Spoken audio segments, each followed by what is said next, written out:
Deep within the vast frozen wilderness of Bolshevik Island in Russia, a tiny polar bear cub wandered alone, his frail body shivering against the biting cold. His mother, his sole protector, had perished, leaving him vulnerable in this unforgiving expanse of ice and snow. Hunger gnawed at his belly as he stumbled through the endless white, his cries lost in the howling wind. His fate seemed sealed, a tragic end awaiting him in the desolation of the Arctic. But destiny had other plans. Miles away, nestled amidst the stark landscape, a gold mining camp hummed with activity.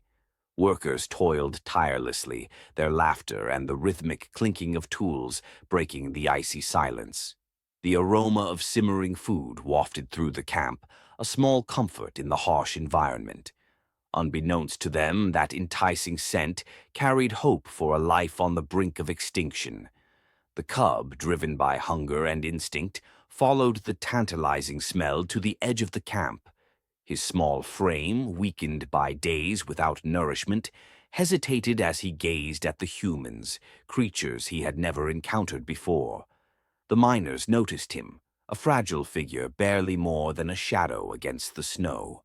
Their hearts wavered between the strict rules forbidding contact with polar bears and the undeniable urge to help. The decision was unanimous.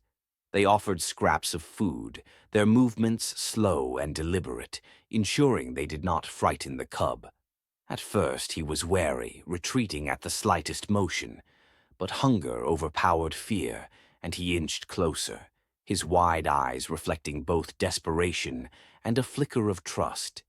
Days turned into weeks as the bond between the miners and the cub deepened. The men, hardened by the rigors of their work, found themselves softening in the presence of this innocent creature. They named him, though none of them would admit to it aloud, and took turns ensuring he was fed and warm.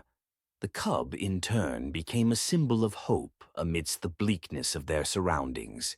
He played in the snow, his once feeble steps growing steadier, and nudged their boots with playful curiosity.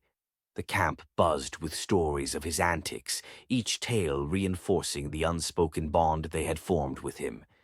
Yet the miners knew this connection came at a cost. Feeding polar bears, especially those as young as this cub, was against strict regulations. It stripped them of their ability to hunt, leaving them dependent on humans, a dependency that could spell disaster.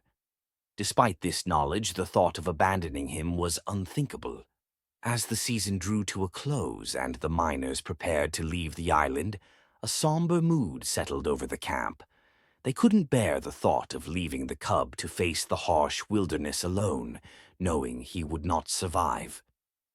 With heavy hearts, they contacted a rescue team, determined to secure a future for the creature they had come to love. When the rescuers arrived, the miners stood silently as the cub was carefully placed in a transport crate.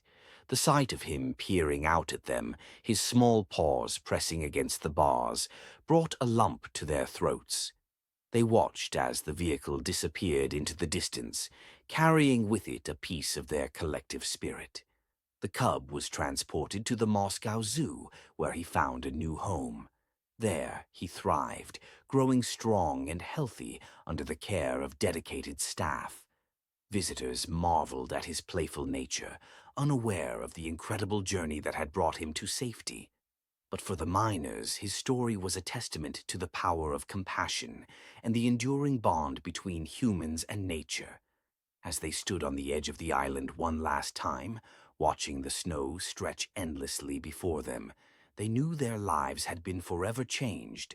In saving that cub, they had not only preserved a life, but had also elevated their own humanity.